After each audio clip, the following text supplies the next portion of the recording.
বৈষম্য বিরোধী ছাত্র আন্দোলন দমাতে যে ৮টি পরামর্শ ছিল চিত্রনায়ক রিয়াজের।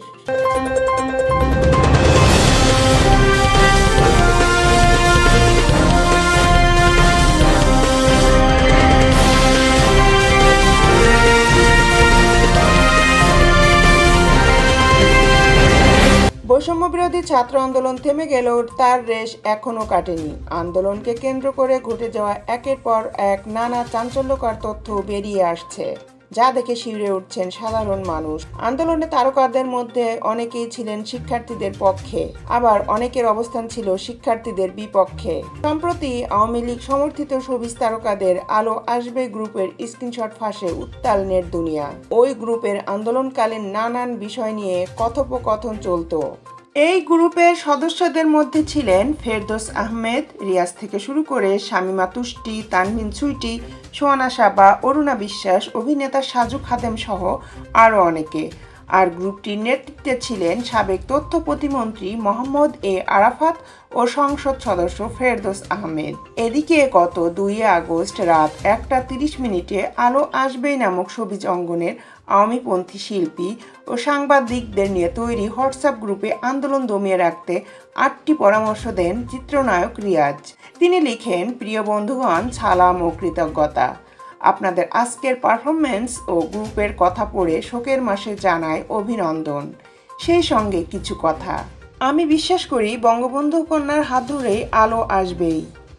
সময়টা আমাদের প্রতিকূলে, আমাদের যুদ্ধটা দীর্ঘ হবে এবার, তাই শক্তি ও মনোবল ধরে রাখতে হবে। এই সময় কাউকে আঘাত করে কিছু বলা যাবে না। যে কোনো মূল্যে এই আন্দোলন দ্রুত থামাতে হবে। সোশ্যাল মিডিয়ায় একে অন্যকে সাপোর্ট দিতে হবে। একজনের যে কোনো বিপদে সবাইকে একসঙ্গে ঝাঁপিয়ে পড়তে হবে। সবাই মিলে এক আত্মা এক প্রাণ হতে হবে। তাহলে আমরা এই তুফান পাড়ি দিতে পারবো। আল্লাহ আমাদের সহায় হন। জয় বাংলা, জয় বঙ্গবন্ধু। এরপরেও থেমে থাকেননি এই অভিনেতা। এবার ৩ আগস্ট সন্ধ্যা ৭:৩০ রিয়াজ লেখেন, বিএনপি, জামাত আর রাজাকার পুত্ররা আহ্বান জানাচ্ছে দেশ বাঁচাতে এগিয়ে আসতে। কোন দেশ সেটা আর বুঝতে বাকি নেই। তাদের বাবারাও ৭১ সালে দেশ বাঁচানোর জন্য ডাক দিয়েছিল, তবে সেটা বাংলাদেশ না, পাকিস্তান। আজ ৭১ মুছে ফেলার চেষ্টা হচ্ছে ২৪ দিয়ে, আগস্ট মুছে ফেলার চেষ্টা হচ্ছে জুলাই দিয়ে। গুজব ছড়িয়ে রায়ের বাজারের বধ্যভূমিকে ৭১-এর বদলে ২৪-এর বধ্যভূমি বানানোর চেষ্টা চলছে।